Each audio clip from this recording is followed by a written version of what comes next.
Farmer IAS doctor తోట చంద్రశేఖర్ గారిని మాట్లాడవలసిందిగా ఆహ్వానిస్తున్నాం.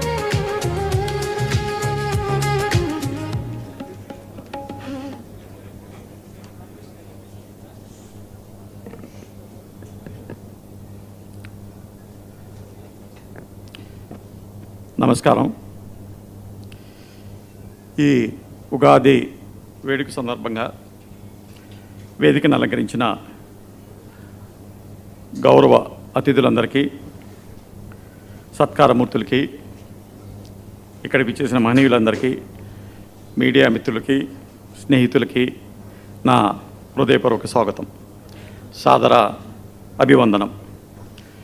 ఈరోజు మనం నిర్వహిస్తున్న ఈ ఉగాది పురస్కార వేడుక కేవలం ఒక కార్యక్రమం మాత్రమే కాదు. ఇది ప్రతిభకు గౌరవం, సేవకు గుర్తింపు, సంస్కృతికి ప్రతిష్ట. ముందుగా మనందరి గర్వకారణమైన పద్మవిభూషణ్ మెగాస్టార్ శ్రీ చిరంజీవి గారికి నా హృదయపూర్వక కృతజ్ఞతలు తెలియజేస్తున్నాను. తన అత్యంత బిజీ షెడ్యూల్ మధ్యలో కూడా మా ఆహ్వానాన్ని సాధారణంగా అంగీకరించి ఈ శుభ కార్యక్రమానికి విచ్చేసినందుకు మేము ఎంతో గర్వంగా భావిస్తున్నాం. ఇది ఆయన గొప్పతనం, మనపై ఉన్న ఆయన అభిమానానికి నిదర్శనం. 99 టీవీ ప్రజాపక్షం వహిస్తూ ప్రజలకు వాస్తవ సమాచారాన్ని అందించడమే కాకుండా సమాజానికి ఉపయోగపడే కార్యక్రమాన్ని సైతం నిర్వహిస్తుంది. 99 టీవీ ఈ ఉగాది పర్వదినాన ఒక నూతన అధ్యాయానికి తెరతీస్తుంది. పర్మనెంట్ కాంప్లెక్స్, డిజిటల్ ఛానల్స్ విస్తరణ, ఆధునిక ఓపెన్ స్టూడియో ఇత్యాది అటువంటివి. ఈ భవన సముదాయాన్ని చిరంజీవి గారి స్వర్ణహస్తాలతో ప్రారంభించాలని కోరినప్పుడు ఆయన అంగీకరించడం మాకెంతో సంతోషదాయకం. తెలుగు ప్రజలకు ఉగాది పండుగను ఎంతో ఘనమైనటువంటి పండుగ. ఉగాది తెలుగువారికి అతి ముఖ్యమైన పండుగ.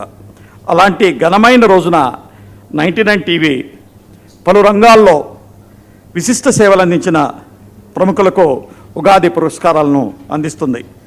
ఈరోజు మనం సత్కరిస్తున్న మహనీయులు వివిధ రంగాల్లో నిష్ణాతులు.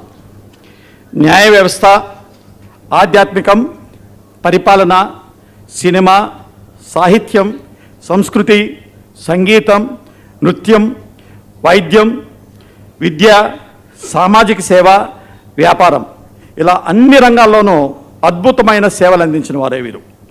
వారిని సత్కరించడం అంటే ఆయా రంగాలను మనం గౌరవించినట్టుగా భావించాలి.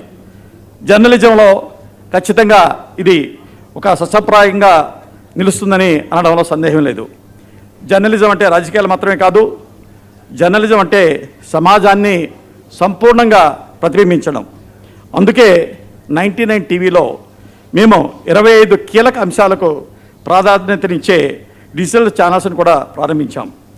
ఒక సమాజం కేవలం శక్తితో ఎదగదో, విలువలతో ఎదుగుతుంది.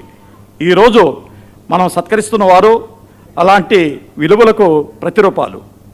వారి జీవితం ముందు తరాలకు స్ఫూర్తిదాయకం.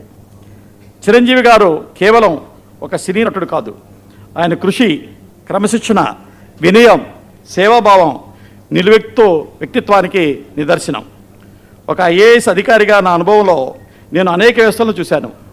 కానీ ఒక విషయం స్పష్టంగా తెలుసుకున్నాను: నిజమైన ప్రతిభను గౌరవించే సంస్థలే దీర్ఘకాలంగా నిలుస్తాయి,